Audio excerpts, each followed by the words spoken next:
Hi, I'm Qurrat Aynun from International Relations Universitas Indonesia. In this video, I'm going to explain to you about how the Asian Human Rights Declarations can serve as important and useful documents for the development of human rights. To explain this matter, there are several questions that need to be addressed. First, how is the current conditions of human rights in the region of Asia today? Second of all, what are the benefits coming from having Asian Human Rights Declarations in bettering the current conditions? And third of all, how to advance the current human rights conditions, starting with Asian Human Rights Declaration. First question, how is the current condition? The condition regarding human rights protection has been an issue in Asia, just like in many other developing regions in the world. Founded in 1967, Asia has taken feeble steps to address human rights concerns in the vast regions of 600 million people, adopting a charter in 2007 where it committed to uphold international law and human rights but retain a bedrock principle of not interfering in each other's internal affairs. It is due to the maturity of the governmental system in each of the countries that is highly needed to be improved, and the difference on standards and knowledge regarding human rights in every country. The demographic condition in Southeast Asia is very diverse. It is very often to happen that this diversity is not well bridged due to many reasons. Then it results into a conflict between one community and another, ended with discrimination and also violence. This is when the human rights issues are very visible, because we can see one group violates other group's right. Minority in several Southeast Asia countries are positioned as the second-class people compared to the majority groups. The governments of the countries are often neglecting the condition as human rights abuse or human rights issues, or hardly admit there is a violation. This is the gap that is hard to fill in terms of human rights issues in Asian countries. There are so many cases of which minority groups become the object of violence and often rejected to fit into the society. For instance, the case of Rohingya in Burma, human rights abuse in Indonesia that involves some religious causes, and many more. But other most affected group of people in the case of human rights issues are women regarding gender equality. In the context of poverty in Southeast Asia, women suffer more than men due to limited access to education, housing, health, and financial services, where they are often being discriminated and becoming the object of violence. The situation is more acute for rural women, including those who belong to minority groups. In the case of persons with disabilities, poverty and marginalization characterize the situations of the person with disabilities in the region. They are generally having limited access to education, employment, housing, transportation, health services, and recreation. It leads to their economic and social exclusions. All of those actors suffer because there was no agreed standard on human rights that can assure protection towards them. Recalling the importance of the issues, following the Asian Charter, Asian officials completed negotiations on terms of reference of Asian Intergovernmental Commission on Human Rights, and also followed by the signing of the Asian Human Rights Declaration in 2012. The existence of this declaration does not automatically solve the problem. There are still many human rights violations happen in each of every country in Southeast Asia. However, it does not necessarily mean that the declaration serves no purposes and has no benefits. Asian Human Rights Declarations becomes a new step towards a better human rights condition. Second question, what are the benefits of having these declarations? The occurrence served as a milestone to overcome issues regarding many actors' rights covered by the declarations. This is a landmark Asian document that deserves to be taken more seriously than it has been thus far. The Asian declarations indicates the member states' aspirations and commitments in relation to the right of their people.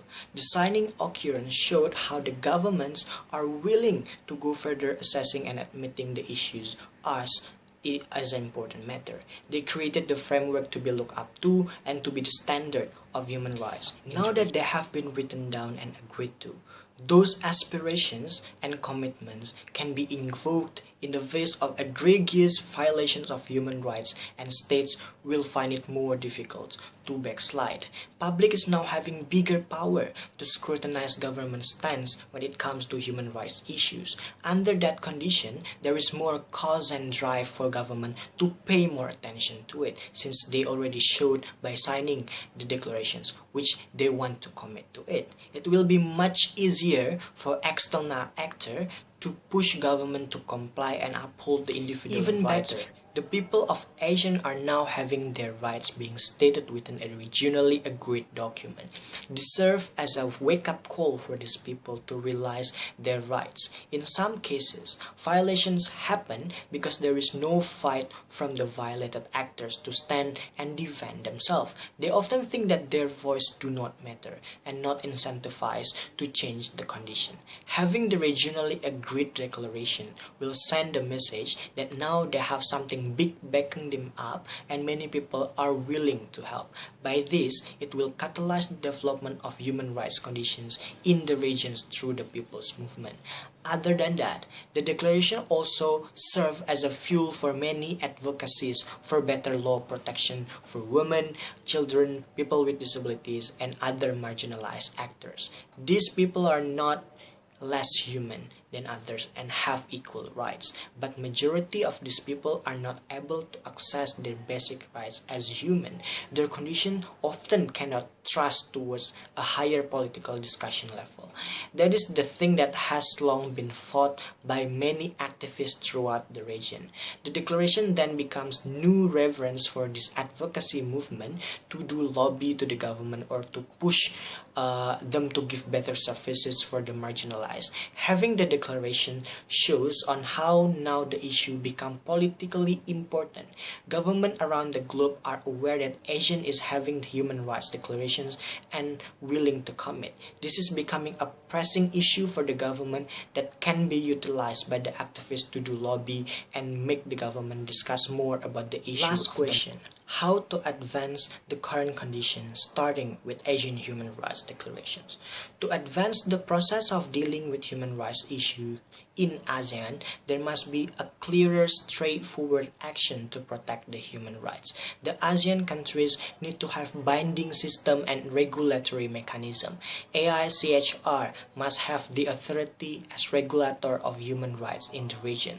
There should be further discussion regarding sanction system, for example, to the country that violate the rules that protect human rights of the people. But everything has to be done step by step. The not yet mature governments in Asian countries will not agree to the mechanism.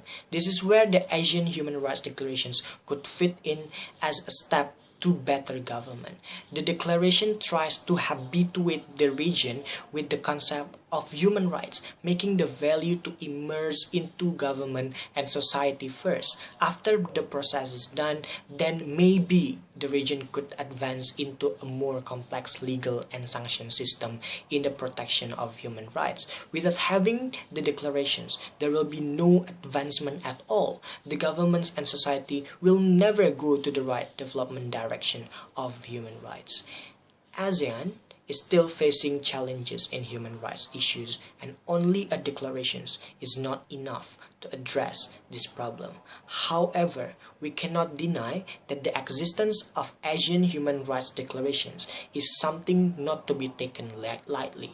It is a mark of a new advancement to a better people-centered ASEAN. There are many things to be done afterwards, and there are still many people have their rights violated. But without this declaration, there would be no milestone and there would be no drive to step further to protect those people.